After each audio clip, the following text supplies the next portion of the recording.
Viewers very warm welcome this show. मैं हूं कामरान शाहिद। हुकूमत ने बिलाखिर आज बता दिया खदोखाल जो कल वो ऑर्डिनेंस पेश करने जा रही है। नैब के हवाले से ऑर्डिनेंस है, लेकिन असल में उसमें नैब के चेयरमैन को एक्सटेंशन देने का मामला है और हुकूमत ने ऐलान कर दिया है कि उनको एक्सटेंशन दी जाएगी।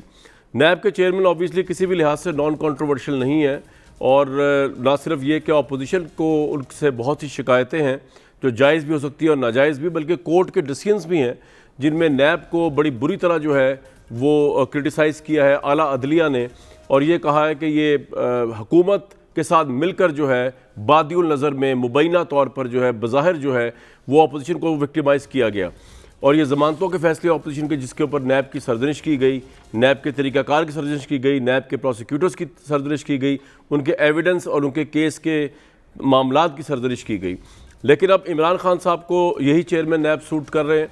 अगरचे बहुत बड़ा एक गुब्बारा बनाया गया है जिससे एक तरफ लगता है कि गवर्नमेंट बड़ी कंफ्यूज है, लेकिन मेरी ज़ाती राय ये है कि गवर्नमेंट आवाम को कंफ्यूज करना चाह रही है।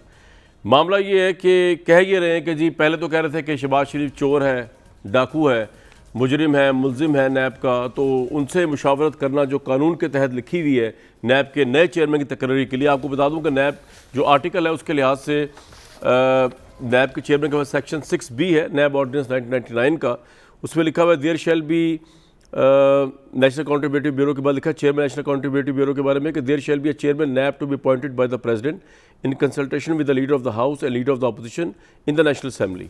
लीडर ऑफ द हाउस यानी प्राइम मिनिस्टर और अपोजिशन की मुशावरत से होगा for a non extendable period of 4 years। इसकी एक्सटेंशन नहीं हो सकती, ये कानून में लिखा हुआ है, और search terms and condition as may be determine. लेकिन अब हुकूमत ऑर्डिनेंस के ज़रिए कानून की शिक और रूह को उसकी तंसीक करने जा रही है। ये शिक इसलिए भी डाली गई थी कि ताकि एक्सटेंशन के ज़रिए कोई भी चेयरमैन हुकूमत की फेवरेट लिस्ट में ना आ जाए या हुकूमत से ओब्लाइज फील ना करे। हुकूमत के केसेस आफ्टर ऑल ना सिर्फ मौजूदा चेयरमैन नैब के पास और नैब के पास हैं, बल्कि आइंदा भी वो आ सकते हैं। लेकिन अब जब आप एक्सटेंशन देंगे तो बादिउल नज़र में तासुर यही जाता है कि आप एक इतनी बड़ी डेजिग्नेशन को जिसको अनबायस्ड नॉन कॉन्ट्रोवर्शियल होना चाहिए, उनको आप एक इंसेंटिव दे रहे हैं, उनको आप ओब्लाइज कर रहे हैं कि जी हमने आपको एक्सटेंशन दी है जो कि आपकी एक्सटेंशन बनती नहीं थी कानून के तहत, हम आपके लिए बाकायदा एक ऑर्डिनेंस लेके आ रहे हैं। हुकूमत कह रही है ये पर्सन स्पेसिफिक नहीं है, लेकिन बादिउल नज़र में ये लग ऐसी रहा है कि एक शख्स की एक्सटेंशन के लिए सारा मामला बनाया जा रहा है। और कहा जा रहा है कि जी अब शहबाज शरीफ साहब से भी तरमीमी ऑर्डिनेंस में बात की जाएगी। अटॉर्नी जनरल ने दुनिया न्यूज़ के रिपोर्टर से बात की, तो समझ नहीं आ रहा कि पहले आप कह रहे थे वो चोर हैं, अब आप कह रहे हैं उनसे बात भी की जाएगी तरमीमी ऑर्डिनेंस के लिए। और साथ कहा है अगर डेडलॉक हुआ अपोजिशन के साथ बात करते हुए लीडर के साथ, तो फिर ये मामला पार्लियामेंट्री कमेटी को दिया जाएगा। वहाँ भी डेडलॉक हुआ तो असल बात जो है ये डेडलॉक चलता रहेगा, तो यही नैब के चेयरमैन कंटिन्यू करेंगे। और मेरी अपनी राय ये है कि ये 2023 तक यही रहेंगे, क्योंकि डेडलॉक रिजॉल्व होना कोई नहीं, इन्होंने अपोजिशन की बात माननी कोई नहीं गवर्नमेंट ने ना, इन्होंने शायद जायज़ बात भी मुश्किल से माने उनकी, कोई जायज़ नाम कोई जायज़ कैंडिडेट भी, क्योंकि गवर्नमेंट की नीयत बादिउल नज़र में मुबैना तौर पर यही लगती है कि at every cost justice retired Javed Iqbal साहब को एक्सटेंशन दी जाए। आज पीपल्स पार्टी की तरफ से भी बयानात आए और उन बयानात में था कि शायद वो सुप्रीम कोर्ट में इस मामले को लेकर जाएंगे। लेकिन आज फवाद चौधरी साहब ने बड़ा अच्छा मशवरा दिया अपोजिशन को। उन्होंने कहा कि जरा मामला बिल्कुल हल हो जाएगा, और वो मशवरा क्या है ज़रा सुन लें। अपोजिशन को अपना लीडर ऑफ अपोजिशन तब्दील करना चाहिए ताकि हम नैब के चेयरमैन के ऊपर कंसल्टेशन कर सकें। शहबाज शरीफ खुद जो है वो मुल्ज़म है नैब के। शहबाज शरीफ से पूछ के अगला चेयरमैन लगाना ऐसा ही होगा कि हम चोर से पूछे कि आप बताइए आपका तफ्तीशी कौन होगा। हम शहबाज शरीफ साहब से कंसल्टेशन नहीं करेंगे अगले चेयरमैन की तैनाती के लिए। नंबर 2, कल इस ज़मन में ऑर्डिनेंस जो है वो आएगा जो इस लैकुना को दूर करेगा। अगर लीडर ऑफ द हाउस या लीडर ऑफ द अपोजिशन में से मुलव्वस है नैब के केस में, तो फिर कंसल्टेशन का तरीका क्या होना चाहिए। इसके साथ साथ एक और बड़ी अहम खबर है कि मरीम नवाज साहबा ने पिटीशन दायर कर दी है अपने केस को लेकर, और उन्होंने बड़े अजीब व गरीब किस्म की बातें की हैं, लेकिन वो आपको हम डिस्कस करेंगे वो क्या बातें हैं और किस किस को उन्होंने उसमें शामिल किया है। और वो गवाह भी लेके आ रहे हैं, जस्टिस शौकत सिद्दीकी साहब को भी शामिल किया उन्होंने, उनके बयान को रिकॉर्ड का हिस्सा बनाया। लेकिन सबसे पहले नैब के चेयरमैन पे बात कर लेते हैं। इंजीनियर अली मोहम्मद खान एडवोकेट साहब जो वज़ीर मुमलिकत है बराए पार्लिमानी अमूर, और ऑब्वियसली उनकी वजारत का बड़ा रोल है इसके अंदर इस ऑर्डिनेंस को बनाने में। मियाँ जावेद लतीफ़ साहब पाकिस्तान मुस्लिम लीग नून से, और कमर ज़मान गायरा साहब हमारे साथ होंगे। हम कोशिश करेंगे जस्टिस रिटायर्ड शाइक उस्मानी साहब से भी रब्ता कर सकें later in the show. Engineer Ali Mohammad Khan साहब, एक्चुअली आप यही चाह रहे हैं कि मौजूदा चेयरमैन नैब को एक्सटेंड किया जाए, खुआ उसके लिए अगला इलेक्शन ही क्यों ना आ जाए, क्योंकि ना डेडलॉक रिजॉल्व होना है और ना आपका मसला हल होना है, ना आपने शहबाज शरीफ के साथ सही तरीके से बात करनी है, कोई बकौल आपके वो तो चोर है।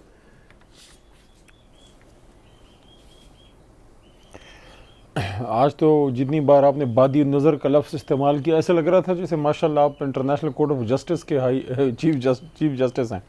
तो बहुत मैंने कहा भाई आप लोग इल्ज़ाम लगाते रहते हैं ना प्राइवेट मीडिया में फेक न्यूज़ का, पीटीवी न्यूज़ को देखे बगैर, तो मैंने कहा मैं ज़रा और मज़ीद सख्त कर लूँ अपना क्राइटेरिया। जी आप फरमाइए।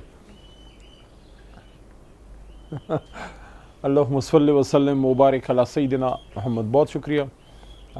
बड़ा अहम मरहला जो है वो दरपेश है, और आपके जो ख़दशात हैं वो बहरहाल आप को उसमें जो है वो रखने की ज़ाहिर इजाज़त है। हम तो कौन होते हैं उस पर कोई तनकीद करने वाले। शुक्रिया सर, आपने इजाज़त आपने फरमाया कि बादी नज़र में कि बादी नज़र में लगता है कि हुकूमत ये नहीं करेगी, बादी नज़र में ये लगता है कि यही रहेंगे, और बादी नज़र में आप बेसिकली आप ये कह रहे थे कि जो हुकूमत है उसकी नीयत में खोट है। बादी नज़र में आप ये कह रहे थे, बादी नज़र में प्राइमा फेशी जिसको कहते हैं।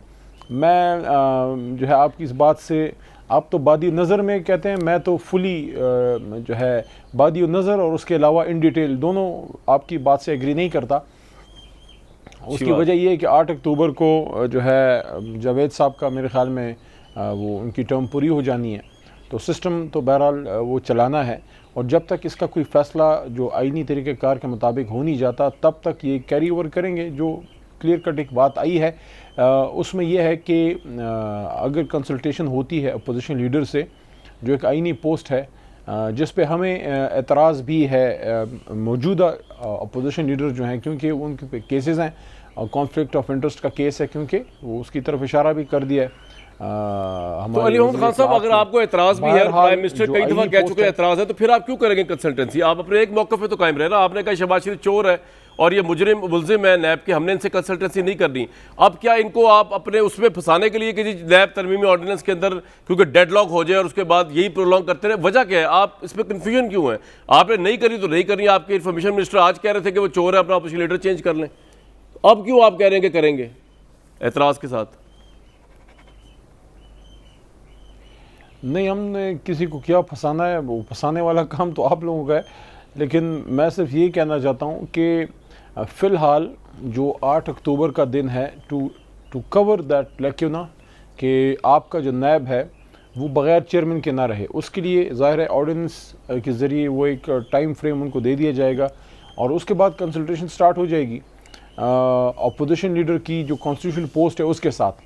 अब अगर उनके साथ कंसल्टेशन नहीं होती, किसी भी वजह से नहीं होती, जो हमारी एक राय है कि उन पे चूँकि केसेस हैं और डायरेक्ट उन पे हैं, अगर उनकी जमात पे होता, किसी और पे होता तो भी एक बात बन सकती थी, कि डायरेक्ट उन पे हैं, सिर्फ फैमिली मेम्बर्स नहीं, डायरेक्टली मियाँ शहबाज शरीफ साहब पे, तो उसमें पार्लिमानी कमेटी का एक ऑप्शन है, जो कि अगर आपको याद होगा तो इलेक्शन कमीशन के मेंबरान। एक सवाल है मेरे ज़हन में आपके लिए आया, उनके जो है वो नाम एक आम ऑर्गेनाइजेशन होती है, वहाँ से आपके ज़हन तो बड़ा ज़रखेज़ है जी, जी सर एक सवाल मेरे ज़हन में आया कि एक आम ऑर्गेनाइजेशन होती है ना, ये तो नैब के चेयरमैन की बात है, वहाँ पे भी एम्प्लॉई अगर रिज़ाइन करता है तो वो 1 महीने पहले नोटिस इसलिए देता है, या अगर चैनल या कोई इदारा या कोई सरकारी या प्राइवेट इदारा किसी एम्प्लॉय को फारिग करता है 1 महीने का नोटिस इसलिए देता है ताकि वो तैयारी कर सके अपनी अरेंजमेंट। 8 अक्टूबर की डेट आपको पिछले 4 साल से पता थी, और 8 अक्टूबर की डेट तक आप इस मामले को लेकर आए, इससे गवर्नमेंट की नीयत पे शक है कि जस्टिस रिटायर्ड जावेद इकबाल साहब को आप जानबूझ के रखना चाहते हैं, कंटिन्यू करना चाहते हैं। एक फेवर दे के चेयरमैन नैब को लाकर आप कौन सी क्रेडिबिलिटी ले आएंगे नैब के दायरे में फर्दर? आपको नहीं पता इतनी बड़ी गवर्नमेंट को कि 8 अक्टूबर को उन्होंने रिटायर होना है, तो आप आज लेके आ रहे हैं 5 को, जब 3 दिन रह गए, ताकि डेडलॉक ही डेडलॉक नजर आए और ये कंटिन्यू करें। नहीं, ये मैं नहीं समझता कि कोई हुकूमत जो है वो डेड लॉक क्रिएट करना चाहती है। तो मैं आपका जो शक है तो उससे मैं एग्री नहीं करता।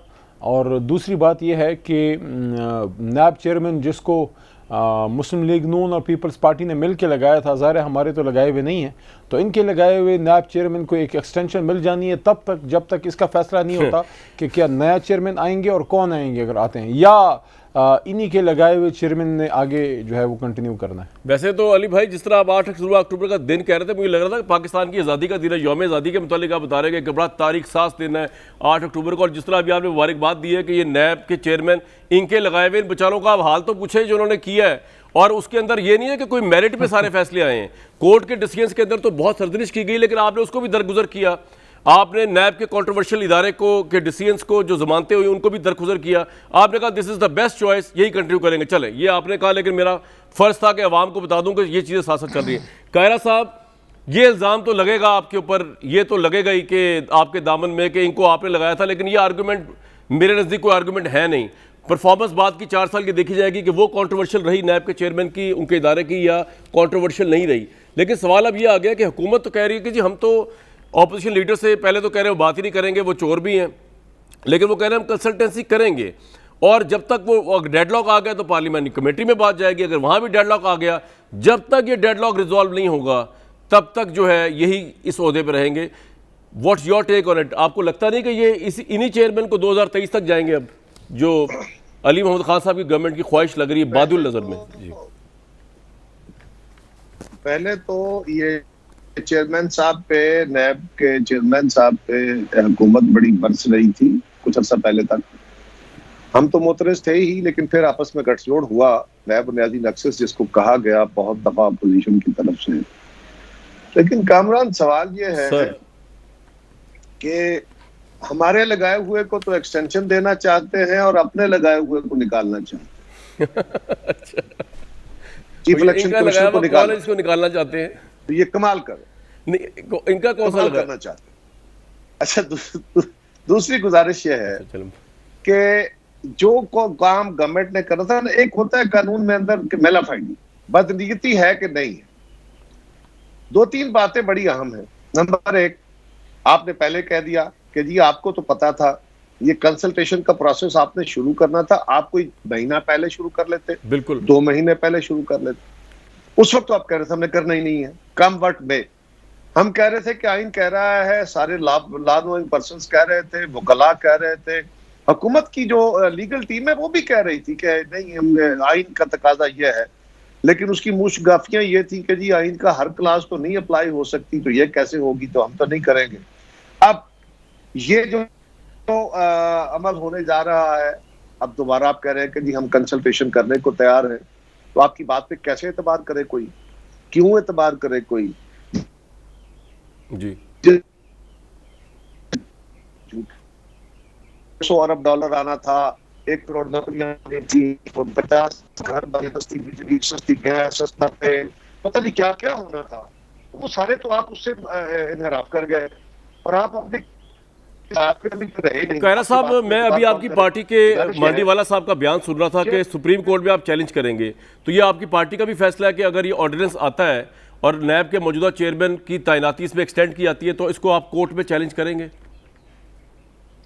देखिए, पहले मैं वही बात कर रहा हूँ, मैं उस पे एंड पे बिल्कुल करेंगे। पहली बात तो यह है कि हम मुश्तरका लाएमल करते हैं या अलग अलग करते हैं, ये तो मुझे पता नहीं है, लेकिन करेंगे।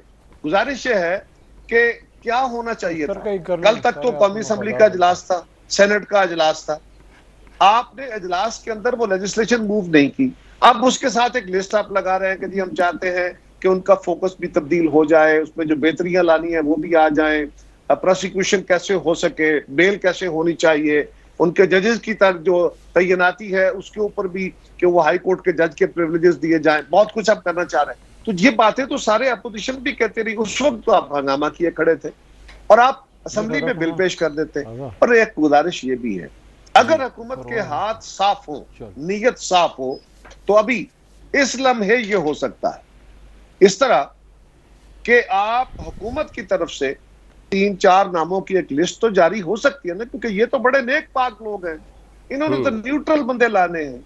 अपोजिशन की तरफ से चले खराब लोग आ जाएंगे, अपोजिशन तो खराब है, तो ये नेक पाक जो हैं ये तो अच्छे लोगों की एक लिस्ट कौम के सामने रख देते कि हम तो ये चाहते हैं, अपोजिशन की तरफ से लिस्ट मांग लेते। मेरी आखिरी गुजारिश जरा सुन लीजिए। गुजारिश यह है, चेयरमैन नैब 8 तारीख को नहीं होंगे, ओके। आज भी गवर्नमेंट अगर ये शुरू कर देती है, 8 तारीख आ जाएगी, 2-3 दिन रह गए हैं, तो कोई क्या क़यामत आ जाएगी, चेयरमैन नैब नहीं रहेंगे, वहां एडमिनिस्ट्रेटिवली डिप्टी चेयरमैन है वो बैठे होंगे, या उनका कोई सीनियर मेंबर जो है वो हेड करेगा एडमिनिस्ट्रेटिव मेजर्स के लिए। अब चेयरमैन नैब का इख्तियार है क्या जो रुक जाएगा? चेयरमैन के अंदर मौजूदगी में क्या काम नहीं हो सकेंगे? क्या अदालतें नहीं लगेंगी? अदालतें तो अपना काम करेंगी, जो केसेस चल रहे हैं वो चलेंगी। प्रोसिक्यूशन अपना काम नहीं करेगी, वो करेगी, प्रोसिक्यूटर जनरल मौजूद है। इन्वेस्टिगेशन नहीं होगी, इन्वेस्टिगेशन ऑलरेडी मार्क हो चुकी है, इंक्वायरियां हो रही है, इन्वेस्टिगेशन हो रही है, सो कोई काम रुकना नहीं है। क्या ये भी अहम पॉइंट है कि नए केसेस अगर बोर्ड में पड़े हैं तो नए केसेस रजिस्टर नहीं होंगे। साहब ये आप क्यों, आपको और मुझे क्यों लग रहा है कि एवरी कॉस्ट ये जस्टिस साहब को कंटिन्यू कराना चाह रहे हैं? वजह मैं सिर्फ ये कह रहा हूं, देखे ना, वो तो मुझे और आपको नहीं लग रहा, वो तो गवर्नमेंट कह रही थी, ये तो खुद इनका कहा हुआ है, मेरे और आपके एनालिसिस की जरूरत नहीं है इसमें। ये तो उनका अपना इरादा खुद उन्होंने जाहिर किया कि हम इनको एक्सटेंड करेंगे, करना चाहते हैं। अब जब मसला बंद होता गया, आस्ता आस्ता रास्ता रुकता गया, तो ये आ गया। सो सवाल ये है कि भाई चेयरमैन नैब अगर 10 दिन 15 दिन महीना नहीं होंगे तो क्या अदालती कार्रवाइयां रुक जाएगी, नैब के केसेस रुक जाएंगे, प्रोसिक्यूशन रुक जाएगी, इन्वेस्टिगेशन रुक जाएगी, इनका नो, हर चीज चलती रहेगी। सिर्फ क्या होगा कि जो अप्रूवल्स हैं वो 15-20 दिन के लिए और वो भी गवर्नमेंट अगर पहले शुरू कर देती मुशावरत, तो मुशावरत शुरू कर देती तो ये मरहला भी ना आता। बिल्कुल मैं आपसे एग्री करता हूं सर। अब भी अगर इनकी नेक नीति हो, अब भी नेक नीति हो, तो आज के बाद भी ये हो सकता है, कोई क़यामत नहीं आएगी। आप क्यों आइन वायलेट करना चाहते हैं? क्यों एक ऐसा तनाजा खड़ा करना चाहते हैं कि पार्लियामान अपनी दाढ़ी फिर सुप्रीम कोर्ट के हाथ में देगी, और देगी, जो लग रहा है देगी। बिल्कुल ठीक है सर, ये आपका पॉइंट आ गया। और ये आइन, ये कानून, ये ऑर्डिनेंस, आखिरी बात शायद जी, ये ऑर्डिनेंस स्ट्राइक डाउन होगा। नैब के चेयरमैन को खुद सोचना चाहिए, जस्टिस साहब, आप नैब के चेयरमैन के तौर पे इस इदारे का भी अपनी नेकनामी भी, अपने ऊपर बहुत सारे सवाल क्यों खड़े कराए हैं आपने? और अगर स्ट्राइक डाउन होके उस तजलील के साथ आप फारिग हुए तो क्या अजीमत होगी। उससे बेहतर ये नहीं है कि वो कहे जी थैंक यू वेरी मच, मैंने काम कर लिया। ये जो इंडिस्पेंसेबल होने का तस्वर है, या हुकूमत समझे कि जी ये बंदा इंडिस्पेंसेबल है, या खुद बंदा समझे कि जी मेरे बगैर तो ये काम नहीं चलेंगे, ये तो दुनिया में कभी नहीं हुआ जी। हमने भी एक्सटेंशन दी थी, वो भी मुनासिब काम नहीं था। बिल्कुल ठीक है सर, ये आपका पॉइंट आ गया। लेकिन ये लास्ट बात नहीं है, मेरे साथ ही है प्रोग्राम में मियां जावेद लतीफ़ साहब। बात ये है कि आपको क्या एतराज़ है, अगर इतने भले मानस आदमी हैं, इतने अच्छे हैं वो, कि अली मोहम्मद खान साहब की जो गवर्नमेंट है वो, अगरचे आपने और पीपल्स पार्टी ने मिलकर लगाया मौजूदा चेयरमैन नैब को, लेकिन वो कह रहे हैं कि ये इतने क्रेडिबल हैं, इतने अनबायस्ड हैं, इतना अच्छा इदारा चलाया नैब का कि हम इनको तोसी देने को तैयार हैं जब तक कि वो डेडलॉक ख़त्म नहीं होगा। और मैं बार बार लोगों को बता दूं अपना ओपिनियन जाती कि ये डेडलॉक 2023 तक ख़त्म नहीं होगा, क्योंकि ये बात सही कह रहे कारा साहब। और मैंने भी जो बात कही कि ये प्रोसेस 2 महीने 1 महीने पहले शुरू कर देना चाहिए था, या फिर कम से कम गवर्नमेंट आज की तारीख में कोई लिस्ट तो देती, लेकिन ये नहीं हुआ। तो आपको क्या एतराज़ है भाई, इतने अच्छे चेयरमैन नैब के ऊपर? शुरू कर दे। हाँ जी जावेद लतीफ़ साहब, जो आप बात कर रहे हैं ना, पहली बात तो ये है कि आपने कहा कि 2-3 माह पहले शुरू कर देते, तो इसके ज़ाहिर होता है कि इनकी बदनीति थी और ये वक्त ये खुद लेकर आए। और जहाँ तक आपका ये कहना है कि इनको क्यों लगाना चाहती है हुकूमत, तो मैं जस्टिस रिटायर जो जावेद इकबाल साहब हैं उन्हीं का जुमला दोहरा देता हूँ। उन्होंने फरमाया था कि अगर मैं हुकूमती वज़रा या अरकान पर हाथ डालूंगा तो ये हुकूमत 2 दिन नहीं चल सकती। वो जावेद चौधरी साहब के कॉलम में आया था, लेकिन तो उन्होंने डिनाई किया है नैब के चेयरमैन। इस पे मैं बता दूं, आगे चलें आप जी, फरमाए कंटिन्यू करें यार मेरे। अच्छा चलें, मैंने कहा मैं अपनी जिम्मेदारी पूरी कर दूं सर। आप ये कहते हैं कि जावेद, चले मेरी जिम्मेदारी भी अदा आप ना करें, वो तो मुझे करने दें। करें, मैं तो कह रहा हूं, मैं ये कहता हूं आप लोगों ने जिम्मेदारियां पूरी की होती तो आज इस हाल में ना होते। चले बहरहाल आगे चले। जावेद चौधरी जी सर कामरान साहब तुसी इत्थे आ जाओ, मैं उत्थे चला जावां। नहीं सर, बोले जिम्मेदारी से बोले। मैं आपको ये कह रहा हूं कि देखें, जावेद चौधरी साहब का कालम अपनी जगह, मगर मैं जो बात कर रहा हूँ 3 सालों के अंदर जो बात कालम में कही गई, क्या उसके मुताबिक काम नहीं हो रहा? आप मुझे ये बताएं कि क्या उन्होंने ना सिर्फ हुकूमत को सहारा दिए रखा बल्कि अपोजिशन को तकसीम और कमज़ोर करने के जो हरबे इस्तेमाल 3 सालों के अंदर किए गए वो भी सबके सामने है। मगर मैं ये अर्ज़ करूँगा, अभी कायरा साहब जो बात कर रहे थे कि हमारा लगाया हुआ जो बंदा है जिस पर ये बार बार बात किया करते थे उसको तो एक्सटेंशन देना चाहते हैं, मगर एक बंदा जो एक और अदारे का चीफ भी हमने ही लगाया था उसको भी उन्होंने एक्सटेंशन दी। हमारे लगाए हुए बंदों पर जो है वो एतमाद तो करते हैं मगर अपने लगाए हुए पर एतमाद क्यों नहीं करते, उस पर अदम एतमाद क्यों करते हैं, ये इनकी नालायकी है और हमारा अच्छा इंतखाब है, ये वजह है या कुछ और वजह है जो आज आप कोर्ट में जाएंगे नैब के ऑर्डिनेंस के, अगर नैब का तरमीमी ऑर्डिनेंस आ जाता है और एक्सटेंशन मिल जाती है, नून लीग जाएगी कोर्ट के अंदर, पीपल्स पार्टी शायद जाए, जैसा कायरा साहब कह रहे हैं कि जरूर जाएंगे, बल्कि आप भी जाएंगे।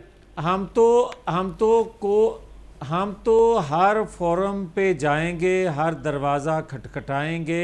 सुप्रीम कोर्ट का अपना एक फैसला है, 8 माह हो गए हैं बल्दियाती अदारों को बहाल किए हुए। सर ये आपका पॉइंट आ गया, आलम ये है हुकूमत, ये आपका पॉइंट आ गया। मैं एक 8 माह से, एक सेकंड यार, एक सेकंड बात तो सुन लेना। जी फरमाए। मैं ये कहता हूं कि 8 माह हो गए सुप्रीम कोर्ट के फैसले को, सुप्रीम कोर्ट का फैसला हुकूमत वक्त मानने को तैयार नहीं है। अगर चीफ इलेक्शन कमीशन को फैसला करते हैं वो मानने को तैयार नहीं होते।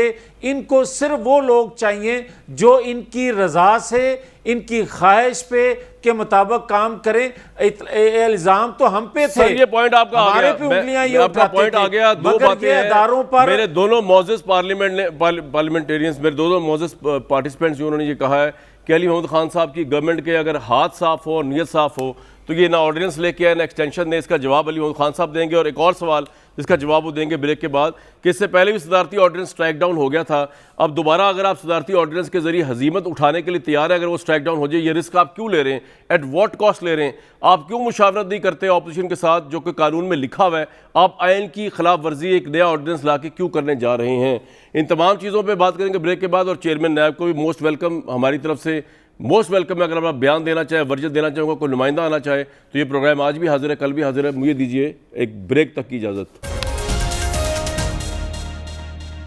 शहबाज शरीफ साहब की ज़मानत का तफसीली फैसला लाहौर कोर्ट का, उसमें लिखा हुआ है कि जी नैब की प्रोसिक्यूशन उनके खिलाफ मनी लॉन्ड्रिंग का इल्ज़ाम बतौर नाकाबिल तरदीद सच के साबित करने में नाकाम रही है। नैब ने एतराफ़ किया कि शहबाज शरीफ किकबैक या नाजायज़ रकम की वसूली कोई इल्ज़ाम नहीं। बेदली से शहबाज शरीफ को मुजरिम साबित करने की कोशिश के बावजूद नैब सबूत देने की जिम्मेदारी से बरी नहीं हो सकती। नारोवाल वाले केस में उन्होंने कहा है कि नैब पिंडी ऐसर इकबाल पर करप्शन का इल्ज़ाम सबूत पेश करने में नाकाम रहा है और नैब ऐसर इकबाल पर कोई माली फ़ायदा लेने का सबूत भी पेश नहीं कर सका। इसके अलावा ख्वाजा आसिफ की ज़मानत में उन्होंने कहा है कि नैब ने तस्लीम शुदा हकीकत है, ख्वाजा आसिफ ने कौमी खजाने को कोई नुकसान नहीं पहुँचाया, नैब तस्लीम करता है, कोई किक बैक नहीं थी। नैब शाहिद खाकान में उन्होंने बताया कि नैब का ये केस ही नहीं है कि शाहिद खाकान ने कोई माली फ़वाइद लिए। तो इसके अलावा भी कोर्ट ने बड़ा कुछ लिखा हुआ है, मेरे सामने भी डिटेल नहीं है, मंगवा लेता हूँ मैं, जिसमें उन्होंने यहाँ तक कहा है कि नैब जो है उसकी अमल से ये लग रहा है कि वो अपोजिशन को गवर्नमेंट के एमा पर मुबैना तौर पर विक्टिमाइज़ कर रही है। इस तरह की परफॉर्मेंस रही है इस नैब की और आप उन्हीं को एक्सटेंड भी कर रहे हैं। आपकी नीयत साफ नहीं है, आपके हाथ साफ नहीं है, मेरे दोनों पैनलिस्ट ने कहा है। अली मोहम्मद खान साहब। नहीं, ऑब्जर्वेशंस जो कोर्ट की होती हैं ज़रूरी तो नहीं है कि आप उनसे एग्री करें। हाँ, मानना आपको इसलिए पड़ता है कि वो अदालत का फ़ैसला होता है, लेकिन ऐसे फिर फैसले के ख़िलाफ़ आप बड़ी अदालत में अपील में भी जाते हैं। हाँ, सुप्रीम कोर्ट से अगर आ जाए तो फिर उसको आपको अगर दिल चाहे या ना चाहे फिर आपको उसको मनो अमल करना होता है, क्योंकि उसके ऊपर फिर कोई और अदालत नहीं है। हत्ता कि आप अगर रिव्यू में जाना चाहें एक ऑप्शन आपके पास रहती है। तो ऐसी कोई बात नहीं है। देखें, माजी में लोगों ने अपनी मुद्दत पूरी भी की है, एक्सटेंशन भी मिली है, तो कोई ये ऐसा नहीं है कोई आसमान टूट रहा है। और बंदा जो है जावेद इकबाल साहब इन्हीं के नामजद आदमी थे। अब अगर वो जो है गलती से ईमानदार निकले हैं और अदारा सही चला रहे हैं तो अब इनको उनकी गलती से ईमानदार, गलती से कोई ईमानदार निकलते निकलेंगे। सही निकले होंगे क्योंकि ईमानदार। एक्सपेक्टेशन थी ना, इन्होंने किसी वजह से लगाया होगा। अब अगर वो देखें, अब अगर वो ईमानदार निकले हैं तो इसमें हमारा क्या कसूर है यार? मतलब है कि आपका कभी-कभी कसूर आपकी ये है कि चॉइस अच्छी आप भी निकल कानून सकती की है, वायलेशन तो अगर करते हुए, दस्तूर की वायलेशन करते हुए एक ऑर्डिनेंस के जरिए इसको एक्सटेंड करने की कोशिश कर रहे हैं, आपका ये कसूर है। और अगला सवाल भी साथ ले लीजिए अली मोहम्मद खान साहब, कि जिस तरह आपका सदारती रेफरेंस पहले भी रद्द हुआ था सुप्रीम कोर्ट में, अगर ये भी रद्द हो गया तो वो कह रहे हैं चेयरमैन की भी तस्लील होगी तो आपकी गवर्नमेंट की भी तस्लील होगी। उसके लिए रेडी हैं आप इस हद तक जाने के लिए? देखिए, दोनों आपकी बड़ी अजीब मंतक है। कामरान मेरी साहब, नहीं है पता जनाब, आज पैनलिस्ट की आप, मंतिक है सर, मेरी मंतिक नहीं है। मैंने तो ये लफ्ज़ यूज नहीं किया, उन्होंने कारा साहब ने पता यूज़ नहीं किया। आज, पता नहीं आप आज किस मूड में, मैं पता नहीं आपके किस मूड में, बड़े खुशगवार लगता है मूड पिछले में हफ्ते हूँ। से गुस्सा लगता है पिछले लगता है पिछले जुमरात से गुस्से में। नहीं, बात यह है वो जो कि, गुस्से में वो आपके पास ही है, उनसे पूछ लीजिएगा। मैं तो बड़ा अच्छा, कूल सुने बैठा ना। हूँ। जी सर, जी। अच्छा सुने ना, सुने। और आप बड़े खुश हैं इस बात पे। अगर आप ये कहने की कोशिश, जी अगर आप ये कहने की कोशिश फरमा रहे हैं कि ऑर्डिनेंस गैर आईनी अमल होता है, तो भाई मेरे ये ऑर्डिनेंस हमने नहीं बनाए, ऑर्डिनेंस भी आइन का हिस्सा है। अच्छा, ये एक नुक्ता इस प्रोग्राम में आया कि कौमी असम्बली में आपने पेश क्यों नहीं किया। देखिए, कौमी असम्बली में अगर आप पेश नहीं भी करते तो ऑर्डिनेंस आपको फिर पार्लियामान से विंडिकेट कराना पड़ता है, वहाँ से लेजिस्लेट कराना पड़ता है, अदरवाइज फिर वो रहता ही नहीं है। हाँ, ऑर्डिनेंस की ज़रूरत इसलिए पड़ती है कि आपको एक लॉ अगर फौरी चाहिए, क्योंकि पार्लियामान से लॉ बनने में थोड़ा सा वक्त ज़रूर लग जाता है, ये एक फौरी नोयत का काम था, तो ऑर्डिनेंस भी एक आइनी काम है। हाँ, आइडियली स्पीकिंग जो है ऑर्डिनेंस की बजाय आप पार्लियामान से बनाते हैं तो प्रेफर किया जाता है, लेकिन उसमें टाइम लगता है, और उसमें आपको पता है कि 8 अक्टूबर जो है वो बिल्कुल ठीक नज़दीक है है। जी। लेकिन और आपको दूसरा सर जो पता है कि अभी आप फरमा रहे हैं, शहबाज मैं- शरीफ साहब की देखिए, बात आई है सामने, साथ ले लीजिए। वो कह रहे हैं कि अभी तक की डेट में आपकी हुकूमत ने कोई मुशावरत उनसे नहीं की, ये अभी दुनिया न्यूज़ से बात की है उन्होंने। देखिए, उस पर हुकूमती मौक़िफ़ आ गया है, उनका कॉन्फ्लिक्ट ऑफ इंटरेस्ट का इशू है, लेकिन बहरहाल हुकूमत अपोजिशन लीडर की सीट से ज़रूर जो है कॉन्स्टिट्यूशनल रिक्वायरमेंट जो है वो पूरी करेगी, जो हमारी जिम्मेदारी है वो पूरी करेगी। अगर नामों पे इत्तेफाक नहीं होता या एक्सटेंशन पे इत्तेफाक नहीं होता, जो भी सूरत हाल बनती है, फिर पार्लिमानी कमेटी में बात चली जाएगी, तो कोई ऐसा परेशान होने की ज़रूरत नहीं है। हाँ, इनको ये हम गारंटी नहीं कर सकते, फैक्ट्री में मलिक कयूम बनने बंद हो गए, अब लोग इंशाल्लाह ईमानदारी आएंगे। चलिए, ये बड़ी खुशी की बात है। मियाँ जावेद लतीफ़ साहब, आप इतने मुस्कुरा क्यों, पता नहीं क्यों रहे, लेकिन मुझे एक बात यह है कि अली मोहम्मद खान साहब की जब से हुकूमत में आए कि 95% बातों से मैं एग्री नहीं करता, इससे पहले इनकी 100% बातों से एग्री किया करता जब हुकूमत में नहीं थे, तो लेकिन इनकी आज की प्रोग्राम में भी 5% बातों से एग्री करना पड़ेगा। देखें, आपके ऊपर मामलात इतने खुले मामलात हैं। अभी मरीम नवाज शरीफ साहब ने जो पिटिशन फाइल की है ज़मानत के लिए, और उन्होंने जस्टिस शौकत अजीज़ सिद्दीकी साहब को जो है वो गवाह के तौर पे उनकी स्पीच को भी लगा दिया, और वो कह रही हैं कि मेरे साथ बड़ी ज़्यादती हुई है, इदारों ने मिलकर मुझे मिलाइन किया है और मेरे साथ पूरा ये केस को मैनेज किया गया है। आप पे जब करप्शन का इल्ज़ाम लगे, आप इदारों पे इल्ज़ाम लगा देते हैं। आप ये करप्शन को पकड़ने की कोशिश करें, नैब जैसा क्रेडिबल इदारा, जस्टिस रिटायर्ड जावेद इकबाल साहब जैसे क्रेडिबल ऑनेस्ट आदमी जो हैं, जो गलती से ऑनेस्ट निकला है बकौल अली मोहम्मद खान साहब के, तो आप कहते हैं उनको एक्सटेंशन ना दी जाए। मुझे तो आपको बस समझ नहीं आ रहा, आपकी तो पूरी लीडरशिप के ऊपर चोरी के इल्ज़ाम है भाई। आपसे मशवरा कौन करे, अपने हाथ क्यों गंदे करे कोई? मैं कामरान शाहिद साहब, मैं तवक्को रखता हूँ थोड़ा मुझे टाइम आप ज़रूर देंगे। जी, आपसे बात हो मैं आपकी खिदमत में ये अर्ज़ करने की जसारत जो कर रहा हूँ वो ये है कि देखें, आपने कोर्ट किए अदालत के कुछ फ़ैसलों को नैब के अदारे के हवाले से जी। मैं ये सिर्फ अर्ज़ करूँगा, आपका वक्त ज़ाया किए बगैर, कि ये है एक पेज पर होने की निशानियाँ, कि एक पेज पर जब ये कहते हैं आप इंसाफ देने वाले अदारों या एहतसाब करने वाले अदारे भी अगर इनके पेज पे आ जाएं तो उसको एक पेज कहते हैं, तो आप किस तरह साबित कर सकते हैं कि, दूसरी बात में ये अर्ज करना, आप किस तरह साबित कर सकते हैं कि ये जो जस्टिस जावेद इकबाल साहब हैं इनके साथ पेज पे, ये तो आप मिलाइन कर रहे हैं उनको? नहीं, मैं नहीं कर रहा, अदालतों में भी ये बातें हो रही हैं, फैसलों में लिखा जा रहा है और पूरी दुनिया भी जान रही है। इसी तरह मैं एक और बात करना चाहता हूँ, मैं आपकी खिदमत में ये बड़ी लोगों को भाषण देते थे और आज भी कभी कभार इस तरह की बातें कर लेते हैं गलतफहमी में। मुझे ये बताएं कि यार जस्टिस काजी फायज़ ईसा जो हैं, जस्टिस शौकत सिद्दीकी जो हैं, और सेठ वकार साहब अल्लाह उनको ही मगफरत फरमाए जस्टिस जो थे, इनके हवाले से इन्होंने जो फैसले किए थे, क्या कामरान शाहिद के फैसले किए थे, जावेद लतीफ़ के फैसले किए थे, एक जर्नल जो उन्होंने जो फैसले दिए। यार वैसे मियां साहब मुझे आपकी एक बात समझ नहीं आती, आप तो एक्सटेंशन के हक में आपने खड़े होकर एक्सटेंशन अभी दी है लास्ट टाइम, तो एक एक्सटेंशन और गवर्नमेंट मांग रही है तो उसके भी आप हक में हो जाए। मसला क्या है, आपको किसका अप्रूवल चाहिए इस एक्सटेंशन के लिए? अच्छा मेरी एक अर्ज सुन लें, मैं आपको अगर इजाज़त दे दें तो। सर आपसे पूछ रहा हूँ, उनकी हुकूमत की बात आपकी सुन, उनका हुक्म सुनना पड़ता है, मैं तो अर्ज कर सकता हूँ। मैं आपकी खिदमत में ये अर्ज करने की जो कोशिश कर रहा हूँ वो ये है कि देखें, आप अदारों पर अदम एतमाद किस तरह करते हैं। आप हाल ही में जो इन्होंने सुप्रीम कोर्ट के फैसले पर अभी तक 8 माह हो गए रिव्यू, बल्दियाती उस पे अमल दरामंदी किया। सर ये आपने पॉइंट पहले भी देखा, बिल्कुल ठीक है, फैसला आ गया। मियां साहब आपका पॉइंट आ गया, अब बिल्कुल समझ गया। मैं कायरा साहब से भी उसके बाद खान साहब रिस्पॉन्ड करेंगे इकट्ठे। अब मैं सर एक सेकंड सिर्फ, कायरा साहब को मेरी आवाज आ रही है?